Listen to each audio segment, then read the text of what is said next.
الرحمن الرحيم الحمد لله وحده والصلاة والسلام على من لا نبي بعده أما بعد فأعوذ بالله من الشيطان الرجيم بسم الله الرحمن الرحيم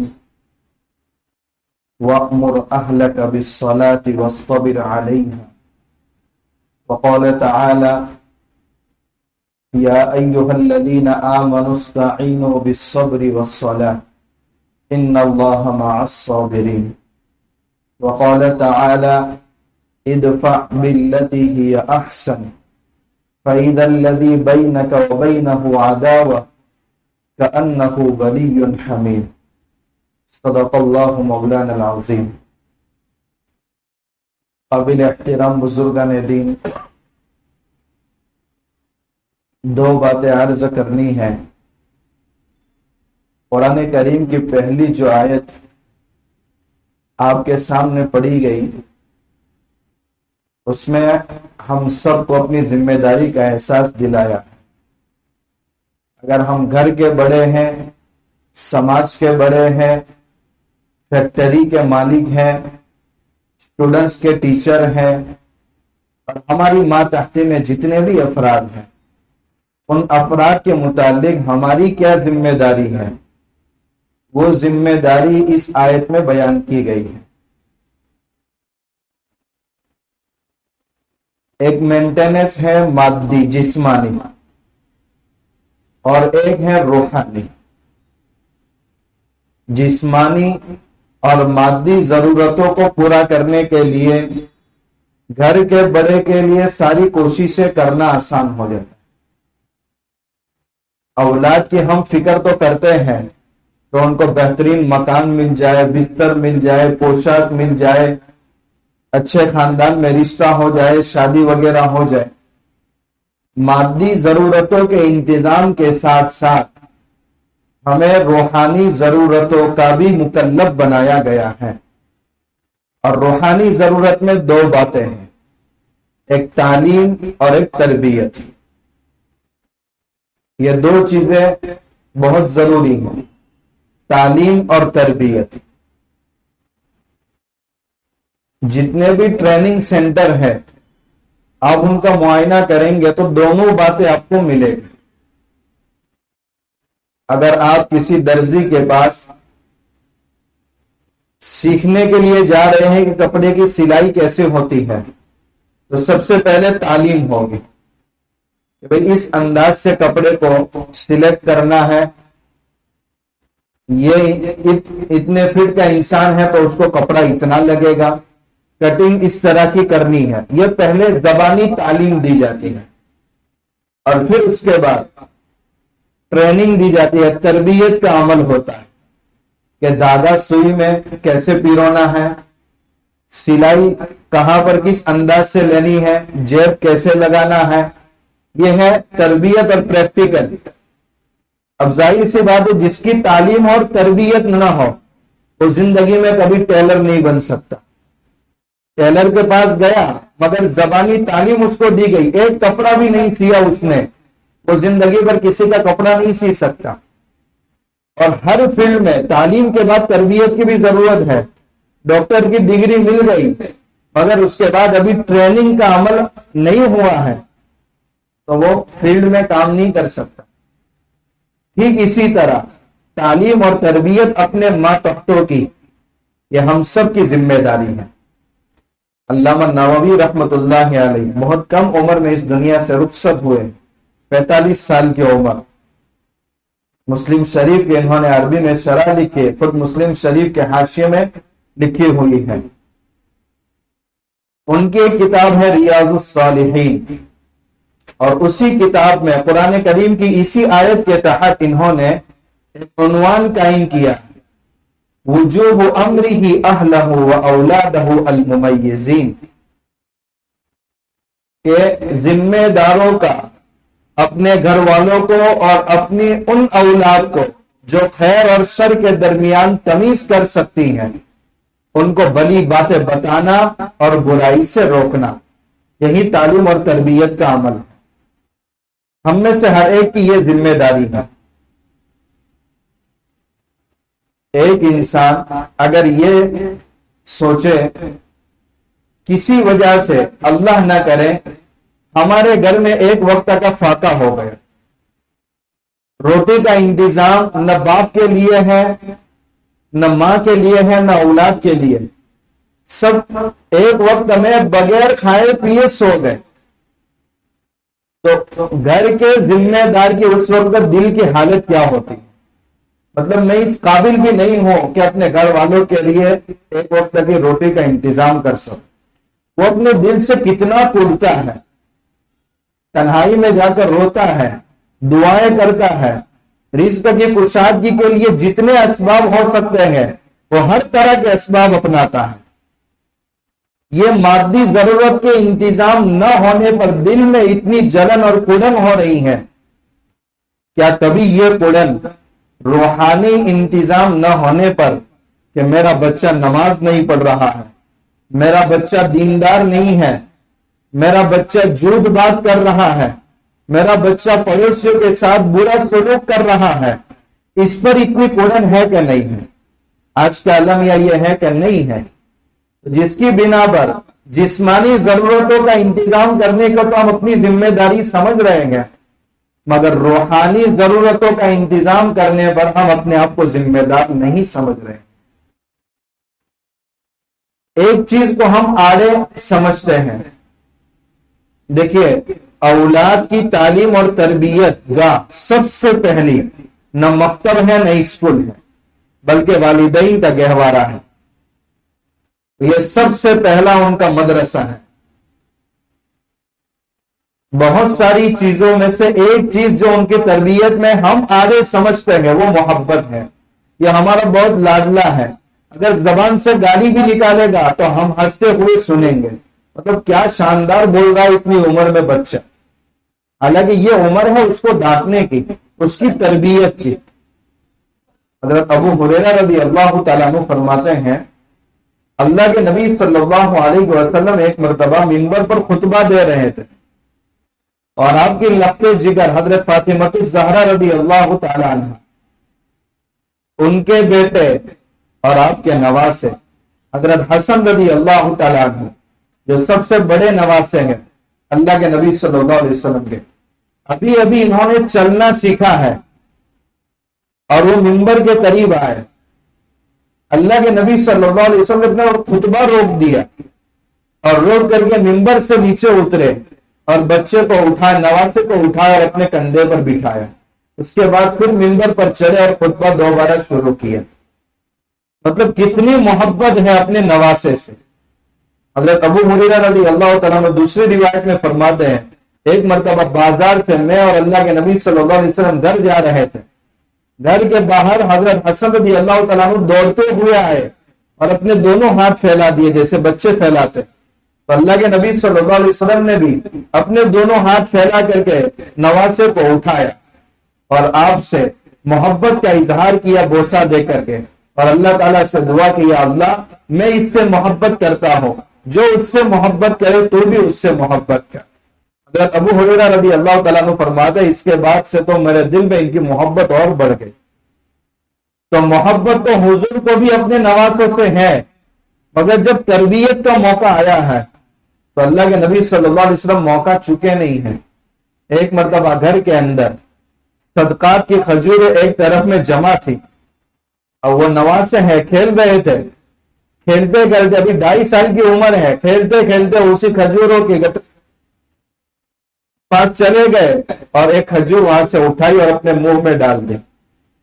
اللہ کے نبی صلی اللہ علیہ وسلم نے جب دیکھا کہ منہ میں کچھ چبا رہے ہیں، کچھ محدثین نے لکھا ہے کہ لعاب کھجور کے ساتھ مل جانے کی وجہ سے وہ لعاب زبان سے گر رہا تھا، چھوٹے بچے چاکلیٹ وغیرہ کھاتے ہیں تو اللہ کے نبی صلی اللہ علیہ وسلم نے دیکھ لیا تو آپ نے فوراً فرمایا کف کف کاف اور خا ہی کلمۃ زجر للصبی عن المستقذرات۔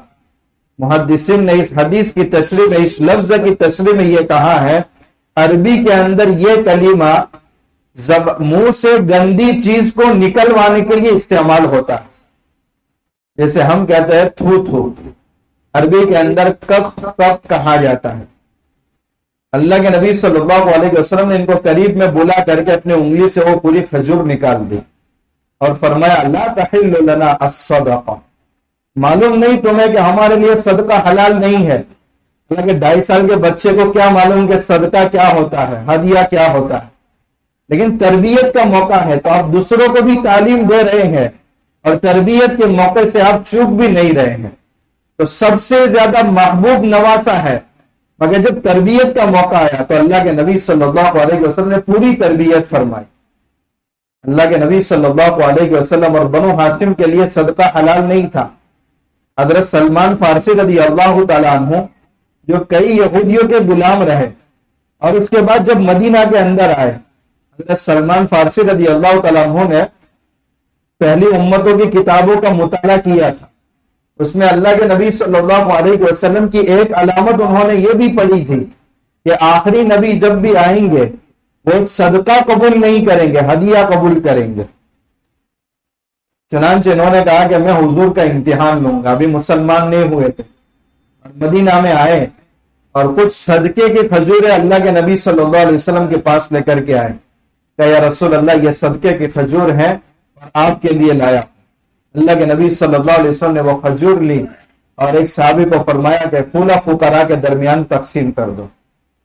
معاملہ ختم ہو گیا، وہ بھی چلے گئے۔ دوسرے دن پھر ہدیے کی کھجور لے کر کے آئے اور آ کر کے کہا یا رسول اللہ یہ ہدیے کی کھجور ہے۔ اللہ کے نبی صلی اللہ علیہ وسلم خود تناول فرمائی اور دوسرے سب کو بلایا کہ اس میں شریک ہو جاؤ۔ ان کو یقین ہو گیا کہ پہلی کتابوں میں جو ایک علامت لکھی ہے وہ علامت میں نے اپنی آنکھوں سے دیکھ لی۔ وہ 3 علامتیں تھی اور 3 سوالات بھی کیے تھے، وہ لمبی روایت ہے۔ حضرت عمر بن ابو سلمہ رضی اللہ تعالیٰ عنہ، ام سلمہ رضی اللہ تعالیٰ عنہ کے شوہر تھے ابو سلمہ، ان کا جب انتقال ہوا ہے تو حضرت ام سلمہ رضی اللہ تعالیٰ عنہ کا نکاح اللہ کے نبی صلی اللہ علیہ وسلم سے ہوا، اور حضرت ام سلمہ رضی اللہ تعالیٰ عنہ اپنے ساتھ جو پہلے شوہر سے بیٹے تھے حضرت عمر اور ایک بیٹی تھی حضرت زینب، دونوں کو لے کر کے آئی اور اللہ کے نبی صلی اللہ علیہ وسلم نے ان کی پرورش کی۔ تو اگر اللہ تعالیٰ نے مال دیا ہو تو ان کی پرورش کرنی چاہیے۔ بہت سی مرتبہ ہم عورت کو تو نکاح میں قبول کر لیتے ہیں مگر ان بچوں کی کوئی تربیت کا انتظام نہیں ہوتا۔ وہ فرماتے ہیں ہم میں سے بڑوں کو بھی اگر کسی بات کی تنبیہ کی جاتی ہے تو وہ یاد نہیں رہتی، بعد میں چل کر بھول جاتے ہیں، مگر صحابہ کرام کا مزاج یہ تھا کہ کوئی ایک بات پر اگر حضور نے تنبیہ فرما دی وہ ہمیشہ کے لیے یاد رہتی تھی۔ حضرت عمر رضی اللہ تعالیٰ عنہ جو یتیم تھے اور اللہ کے نبی صلی اللہ علیہ وسلم کی پرورش میں آئے تھے، اللہ کے نبی صلی اللہ علیہ وسلم اپنے ساتھ کھانے کے لیے ان کو بٹھاتے تھے۔ آج اگر بچہ پریشان کر رہا ہے تو بیوی سے کہہ دیتے ہیں اس کو پہلے کھلا کر فارغ کرو، مجھے نہ کھانے دیتا ہے اور نہ خود کھاتا ہے۔ یہی تو تربیت کا وقت ہے۔ آپ دیکھیں اپنے بچے کو کہ وہ دائیں ہاتھ سے کھا رہا ہے کہ نہیں کھا رہا ہے، سنت کے مطابق کھا رہا ہے کہ نہیں کھا رہا ہے۔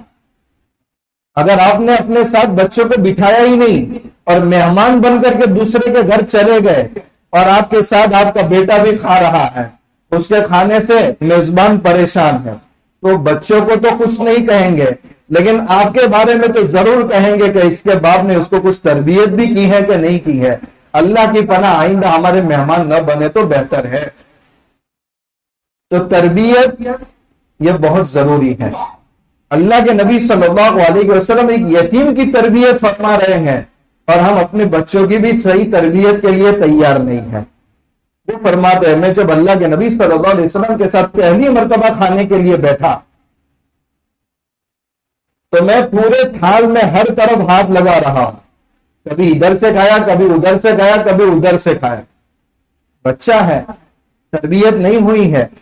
اللہ کے نبی صلی اللہ علیہ وسلم نے فرمایا بسم اللہ پڑھو، دائیں ہاتھ سے کھاؤ اور اپنی طرف سے کھاؤ۔ یہ 3 باتیں بتائی، آج میں بتا رہا ہوں اور آپ سن رہے ہیں۔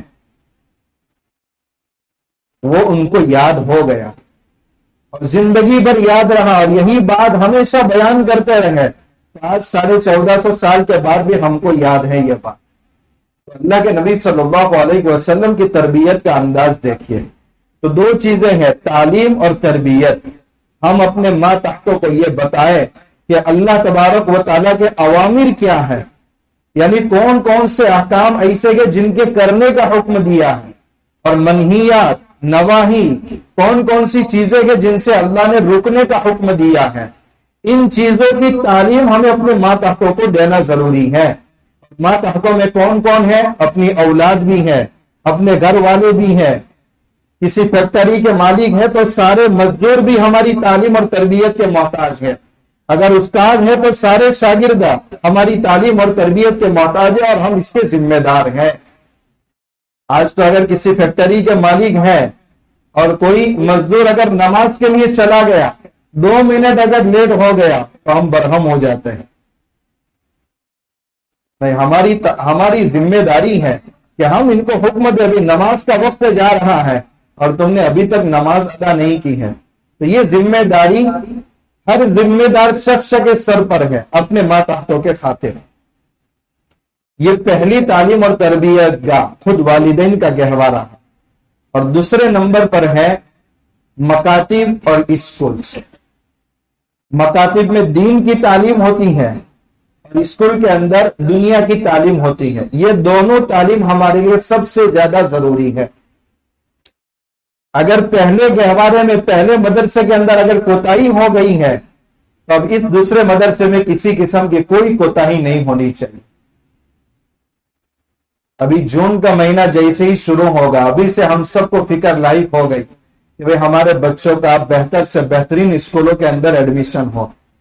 کیسی اسکولوں کے اندر ہمیں ایڈمیشن کرانا چاہیے اپنے بچوں۔ تعلیم کو لے کر کے ہر باپ اپنے بچوں کے بارے میں فکر مند ہے۔ بہترین سے بہترین اسکول کا ہمیں انتخاب کرنا چاہیے۔ بے شک جہاں مسلمانوں کے اسکولز ہیں وہاں اتنی معیاری تعلیم نہیں ہے جس کا شکوہ ہر ایک کو ہے، لیکن اس پر نظر ثانی کرنے کی بھی ضرورت ہے، اور ان ادارے کو ترقی پر لانے کی بھی ضرورت ہے۔ وہ ہمارے اپنے ادارے ہیں، وہ ہماری اپنی بچوں کی اور نسلوں کی ایمان کی حفاظت گاہ ہیں۔ ایک اللہ کا خوف دل میں پیدا کرتے ہوئے ان بچوں کے مستقبل کو سوچا جائے۔ ایک استاد سب سے بڑا ذمہ دار ہے، اس کے کنٹرول میں 50 بچوں کا مستقبل ہے۔ وہ چاہے تو ان کا مستقبل تباہ بھی کر سکتا ہے، اور وہ چاہے تو ان کا مستقبل روشن بھی بنا سکتا ہے۔ ہم اپنے بچوں کے بارے میں یہ چاہتے ہیں کہ میرے بچے اچھے بنے، تو جن والدین نے اپنے بچے اور اپنے لختے جگر آپ کے حوالے کیے ہیں تو آپ کی بھی بڑی ذمہ داری ہے کہ ان کو ان کے ارمانوں کے مطابق آپ ان کو بنانے کی کوشش کریں۔ اس وقت مسلمانوں کا اکثر رجحان عیسائی اسکولوں کی طرف بڑھتا جا رہا۔ ایمان سوز ماحول میں یہ چیز ہم سب کے لیے بڑی خطرناک ہے۔ اگر ہمارا بچوں کا ایمان محفوظ نہیں رہتا اور بہترین تعلیم مل جاتی ہے تو پھر یہ تعلیم کسی کام کی نہیں ہے۔ ایمان کی حفاظت ہو جاتی ہے اور تعلیم میں تھوڑی کمزوری رہ جاتی ہے تو اس کو ہم برداشت کر لیں گے، لیکن اگر ہمارے بچوں کے دلوں سے ایمان کو خورچ لیا جائے اور ان کو بہترین تعلیم دی جائے، اس کو مسلمان کبھی برداشت نہیں کر سکتا، کیونکہ اس کی تلافی نہ دنیا کے اندر ہے نہ آخرت کے اندر۔ ہمارے بچے کو اچھی جاب مل جائے، وہ روزگار کے تعلق سے پریشان نہ ہو، اس کے لیے اس کو اچھی تعلیم مل جائے۔ بہت ممکن ہے کہ اعلیٰ ڈگری حاصل کرنے کے بعد وہ 2 دن بھی دنیا کے اندر نہ رہے، لیکن اگر ایمان سلامت ہے اس کا تو آخرت کی ہمیشہ ہمیشہ کی زندگی خوشگوار اس کی گزرے گی۔ بہت ساری اسکولوں کی رپورٹ ایسی ہے، عیسائی اسکولوں پر جو خطرناک نتائج پر کتابیں لکھی گئی ہیں، اس میں ایک اہم واقعہ بنگلور کا ہے۔ ایک عالم دین فرماتے ہیں کہ میرے گھر میں ایک مستورہ اپنے بچے کو لے کر کے روزانہ تعلیم کے لیے آتی تھی، اور ہمارے گھر والے ان کو بچوں کو تعلیم دیتے تھے۔ ایک مرتبہ لیٹ ہو گئے، وہ عورت اپنے بچوں کو مارتی ہوئی کہ میرے گھر پر لے آئی۔ اس عورت سے پوچھا گیا کیا وجہ ہے تو دیری بھی ہوئی اور آپ بچے کو مارتے ہوئے لے کر آ رہے. تو کہا کہ اسکول کا ٹائم پورا ہوا, بچے گھر پر وقت پر نہیں پہنچے تو میں بے چین ہو گئی اور ان کی تلاش کے لیے نکلی تو دیکھا کہ راستے میں ایک پتلا بنا ہوا ہے اور میرے بچے ان کی پوجا کر رہے تھے, تو میں مارتے ہوئے اس پر غصہ کرتے ہوئے یہاں لے کر آئی. وہ بچے اپنی ماں سے کہہ رہے ہیں آج آپ نے یہ حرکت ہماری دیکھ کر ہم کو مارا ہے, اسکول میں روزانہ یہی چیز ہم کر رہے ہیں اور اسی کا اثر ہے. ماں نے تو اس وقت دیکھا ہے, لیکن بچوں کو ان اسکولوں کے اندر کیا حرکتیں کرائی جا رہی ہیں ہم میں سے ہر ایک کے سامنے ہے, یہ کوئی ڈکی چھپی بات نہیں ہے. اس لیے اگر ہمارے بچوں کی آخرت اگر ہمیں پیاری ہے کہ وہ بچے ہمارے ساتھ جنت کے اندر رہیں, تو سب سے پہلے ان کے ایمان کی فکر کرنے کی ضرورت ہے. اسی طرح کا ایک واقعہ اسی اسکول کے اندر بچے کو پڑھایا گیا کہ جو شخص 4 سے 5 گھنٹہ مسلسل بھوکا رہتا ہے اس کا اثر کمزوری کی شکل میں بڑھاپے میں ظاہر ہوتا ہے. ظاہر سی بات ہے وہ بچہ ہے, اور جب اس کو بچپن میں تعلیم دی جاتی ہے کہ نقش فی الحجر, پتھر میں جیسے نقش کر دیا جاتا ہے وہ جلدی مٹتا نہیں ہے. بچے کے دل میں بچپن میں جو باتیں پیوستہ ہو گئی وہ جلدی ختم نہیں ہوتی ہے. وہ بچہ آ کر کے اپنے غیر عالم باپ مگر تھا دیندار آ کر کے کہہ رہا ہے روزے کا فلسفہ مجھے سمجھائے ورنہ آئندہ میں کبھی بھی روزہ نہیں رکھوں گا, کیونکہ اس کی کمزوری بڑھاپے میں ظاہر ہوتی ہے. وہ بیچارہ باپ فلسفے کا جانکار نہیں, کیا بتا سکتا ہے. یہ الفاظ بیٹا استعمال کرنے کے بعد کسی کام کے لیے گھر سے نکلا ہے اور سڑک حادثے میں اس کا انتقال ہو گیا. آپ بتائیے کہ ایمان کی حالت پر وہ دنیا سے رخصت ہوا. اسلام میں انٹری ڈور ایک ہی ہے لیکن ایگزٹ ڈور بہت ہے. اسلام کے ادنا حکم کا آپ استہزاء کر لو, مذاق کر لو یا اس کو ہلکا سمجھ لو, دائرے اسلام سے انسان نکل جاتا. اس لیے اپنے بچوں کے لیے ایسے اسکول کا انتخاب کیا جائے جس میں ان کا ایمان سلامت رہے, ان کے عقائد درست رہے. مکاتب الحمدللہ بہت اچھے انداز میں قائم ہو رہے ہمارے شہر میں. ان کو منظم بنانے کے ساتھ ساتھ مؤثر بنانے کی بھی ضرورت ہے, اور خاص طور پر 3 عقیدوں پر بہت زیادہ محنت کرنے کی ضرورت ہے. عقیدہ توحید, عقیدہ رسالت اور عقیدہ آخرت. سب سے پہلے ایک اللہ کی وحدانیت ان کے دلوں کے اندر اس انداز سے بسا دی جائے.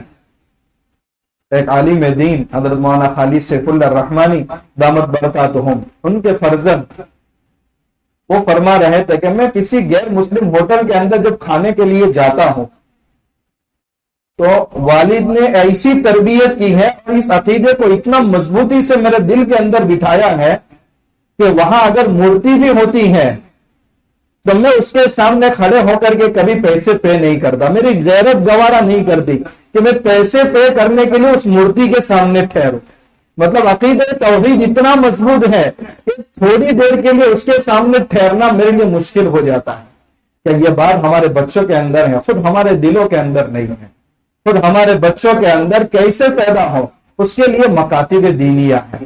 جہاں ہمارے علاقے سے قریب ہے ہم اپنے بچوں کو ضرور داخل کریں, اور جون کا مہینہ شروع ہو, اسکول اوپن ہو تو ہم اپنے بچوں کے لیے ایسے اسکولز کا انتخاب کریں جس میں ہمارے بچوں کا ایمان سلامت رہے. یہ ہم سب کی ذمہ داری ہے. دوسری بات ہے قرآن کریم ہمارے لیے کامل رہبر ہے اور اس کی رہبری بالکل درست ہے اور قیامت تک اس کی رہبری باقی رہنے والی ہے. اس لیے حالات کیسے بھی پیدا ہو جائے قرآن کی رہبری کبھی ختم نہیں ہوگی. ہم میں سے ہر ایک کو اچھے نتائج کا انتظار ہے. فبیہا اگر اچھے نتائج آ گئے اللہ تعالیٰ مزید 5 سال کی محنت کا ہم کو موقع دے گا. ہم اپنی قیادت کو مضبوط کر سکتے ہیں, ہم اپنے بچوں کو تعلیم کے زیور سے آراستہ کر سکتے ہیں, ہم مظلوموں کو انصاف دلا سکتے ہیں, ہم اللہ کے احکام کی پوری پابندی کھلے عام کر سکتے ہیں. لیکن اگر اللہ کی مصلحت میں کچھ اور حالات لکھے ہیں تو اس کی رہبری بھی قرآن کے اندر موجود ہے. ایک آیت صبح میں پڑھ رہا تھا، ادفع باللتی ہی احسن، برائی کو اچھے انداز سے دفع کیجیے.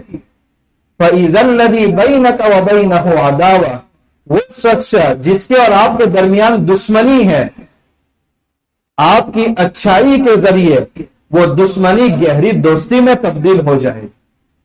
اس پر ایک مضمون یاد آیا. ایک انسان چل چلاتی دھوپ سے بہت پریشان حال ہے، تو عقل مند انسان ایسے موقع پر ہیٹر کا استعمال نہیں کرتا، بلکہ ایسی اور ایئر کولر کا استعمال کرتا ہے. اگر کہیں بھیانک آگ لگ جائے تو اس آگ کو بجھانے کے لیے انگارے اور آگ کے شعلے نہیں پھینکے جاتے، بلکہ پانی کا استعمال کیا جاتا ہے. چاروں طرف نفرت کا ماحول بنا دیا گیا ہے. اس نفرت کے ماحول کو ختم کرنے کے لیے نفرت کی ضرورت نہیں ہے، محبت کی شبنم کی ضرورت ہے. اور اسی رہبری اس آیت میں کی گئی. اگر تمہارے ساتھ کوئی برا سلوک کر رہا ہے، تمہارے خلاف بیان بازیاں ہو رہی ہے، تو تمہیں محبت کے ساتھ پیش آنے کی ضرورت ہے، مشتعل ہونے کی ضرورت نہیں ہے. وہی دشمنیاں ختم ہو کر کے گہری دوستی میں تبدیل ہو جائے گی. اور انشاءاللہ اس ملک کے اندر ہمارے اور ہمارے بھائیوں کے درمیان جو بڑی کھائی بنا دی گئی ہے، محبت کے ذریعے انشاءاللہ وہ پور کر دی جائے گی. اور وہ محبت ہے کہ ان کی خیر خائی ہمارے دل کے اندر پیدا ہو جائے. یہ جیسے غیر ایمان کی حالت میں زندگی گزار رہے ہیں، اللہ تعالیٰ ان کو بھی ایمان نصیب فرما دے. مصائب جب شروع ہوتے ہیں، ان مصائب کو دور کرنے کے لیے شریعت نے دو طریقے بتائے ہیں، ایک مادی طریقہ اور ایک روحانی طریقہ.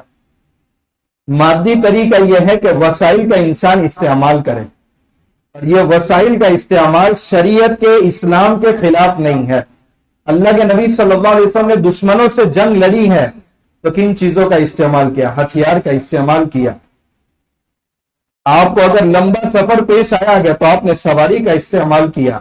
اور آپ نے خود فرمایا ہے بیماریاں اللہ نے پیدا کی ہیں اور اس کی دوائیں بھی اللہ نے بنائی ہیں، دواؤں کے ذریعے علاج کیا کر. تو مصیبتوں کو دور کرنے کے لیے پہلے درجے میں اسباب کا استعمال. یورپ میں ایک لمبا عرصہ ایسا گزرا ہے کہ لوگ تاریک الدنیا تھے، بیمار ہونے کے بعد علاج کرنے کو اللہ کی مرضی میں خلل تصور کرتے تھے، علاج بھی نہیں کراتے تھے. تو وسائل کا استعمال شریعت کے خلاف نہیں ہے. اور دوسرا طریقہ ہے روحانی طریقہ، جس میں دو باتیں قرآن کریم کی سورہ بقرہ کی 153 نمبر آیت میں بتائی گئی، بالصبر والصلاۃ. ایک صبر اور ایک نماز. صبر یہ بہت بڑی طاقت ہے. اللہ کے نبی صلی اللہ علیہ وسلم کی آپ پوری زندگی اٹھا کر کے دیکھیں، اور اس میں خاص طور پر مکی 13 سال، جس میں دشمنوں کی پوری کوشش یہ تھی کہ آپ کے اسلام کے چراغ کو بجھا کر رکھ دیا جائے. مگر اللہ کے نبی صلی اللہ علیہ وسلم کی صبر کی طاقت اتنی غالب آئی کہ آج اس کا نتیجہ ہم اپنی زندگیوں کے اندر دیکھ رہے ہیں. مائیکل ہارٹ ایک عیسائی مصنف ہے، The 100%، 100 عظیم شخصیات جنہوں نے اپنے کارناموں کے ذریعے پوری دنیا کو متاثر کیا ہے. ان 100 شخصیات کا اس میں تذکرہ کیا ہے عیسائی، لیکن اول پوزیشن اللہ کے نبی صلی اللہ علیہ وسلم کو دی ہے. وہ جانتا ہے کہ اس انسان نے پوری دنیا کو 23 سالہ مختصر زندگی میں کتنا متاثر کیا. اور میرے اور آپ کے آقا محمد رسول اللہ صلی اللہ علیہ وسلم کی سب سے بڑی جو طاقت تھی وہ صبر کی طاقت تھی. اور صبر کی طاقت کے ساتھ اللہ کی طاقت ہے. ان اللہ مع الصابرین، اللہ صبر کرنے والوں کے ساتھ ہے. صبر کہتے ہیں کس کو؟ میری طبیعت یہ چاہتی ہے کہ یہ ہو جائے مگر اس کے خلاف ہو رہا، اس کو برداشت کرنا. زبان سے ایسے الفاظ نہ نکالنا بلکہ اس کو برداشت کرتے رہنا. ایک آدمی آپ پر تیر پھینک رہا ہے اور آپ ہیں کہ تیر اگر دائیں جانب آ رہا ہے تو آپ بائیں جانب ہو رہے ہیں، اگر بائیں جانب آ رہا ہے تو آپ دائیں جانب ہو رہے ہیں. بس آپ کو اتنی حرکت کرنا ہے. جب آپ کے خلاف ماحول بن جائے اور آپ پر حالات شروع ہو جائے تو صرف دائیں اور بائیں جانب ہونا ہے، باقی کچھ بھی نہیں کرنا. یہ صبر ہے. اس کا فائدہ کیا ہوگا تیر پیچھے چلا جائے گا اور بیکار ہو جائے گا، اور تیر چلانے کے لیے دشمن نے جتنی محنت کی ہے وہ ساری محنت رائگاں ہوگا، اور آپ کو کچھ کرنے کی ضرورت نہیں پڑی۔ یہ صبر کی بڑی طاقت ہے، اور اللہ کے نبی صلی اللہ علیہ وسلم نے اپنی زندگی میں ایک مثال پیش کی ہے کہ خود عیسائی مصنف جب یہ کتاب منظر عام پر لاتا ہے تو عیسائی دنیا میں کوہرام مچ گیا، مگر وہ یہ کہہ رہا تھا کہ میں اس کتاب کو لکھنے میں انصاف سے کام لے رہا ہوں اور اللہ کے نبی صلی اللہ علیہ وسلم کو اول پوزیشن دے رہا ہوں۔ تو ہمارے خلاف بہت بیان بازیاں ہو رہی ہیں، مگر مشتعل ہونے کی ضرورت نہیں ہے، یہ ہم کو منظر عام پر لانے کی کوشش ہے۔ اس سے پہلے بھی تاریخ میں کتنے بھی فرعون ایسے گزرے ہیں کہ فرعون کی زبان میں بات کرتے تھے، 5 سال کے بعد مسلمان سب کچھ بھول جائیں گے کہ نماز بھی کوئی چیز ہوتی تھی۔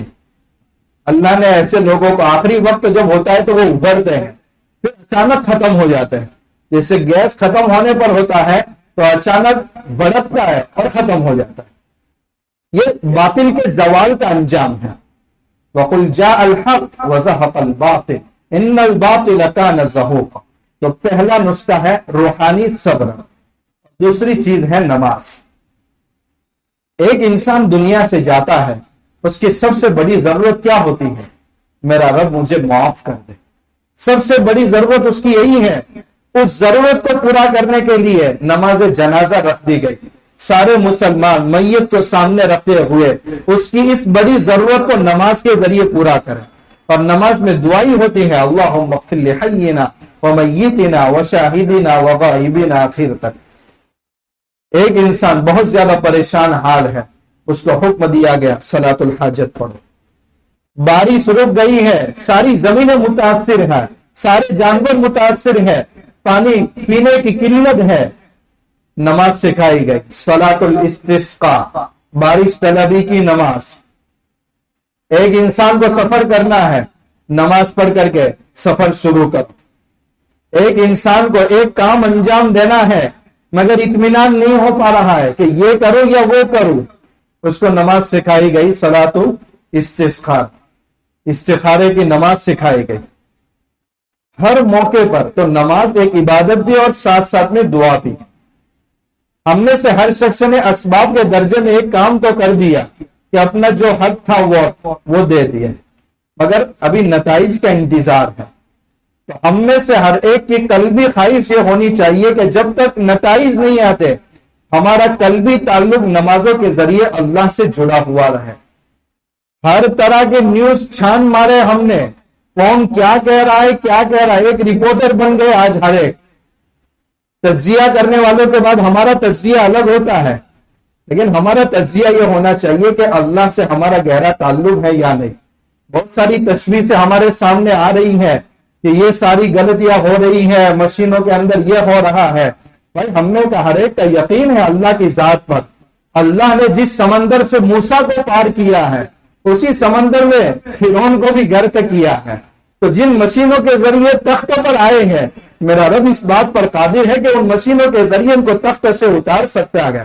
موسیٰ علیہ السلام سے تو یہی شکایت کی تھی، یا موسیٰ انا لمدرکون، اے موسیٰ سامنے ٹھاٹے مارتا ہوا سمندر ہے اور دونوں جانب دیو ہیکل پہاڑ ہے، پیچھے وقت کے فرعون کا لشکر ہے، نہ جائے ماندر نہ پائے رفتن، نہ جا سکتے نہ رک سکتے ہیں۔ موسیٰ علیہ السلام نے کہا ان معی ربی، میرے ساتھ میرا رب ہے، سیہدین، مجھے ان قریب راستے دکھائے گا۔ ہم ایسے موڑ پر کھڑے ہیں مگر ہم میں سے کوئی یہ کہنے کی طاقت رکھتا ہے کہ میرا رب میرے ساتھ ہے؟ میں نے اپنے رب کو اپنے ساتھ کرنے کی کوئی کوشش کی ہے یا نہیں؟ قرآن کی رہبری یہ کہہ رہی ہے کہ صبر اور نماز کے روحانی نسخے اپناؤ۔ آج ہم دیکھ رہے ہیں کہ صلاۃ الحاجات تو پڑھنا بہت دور کی بات، فرض نماز پڑھنا ہمارے لیے مشکل ہو گیا ہے۔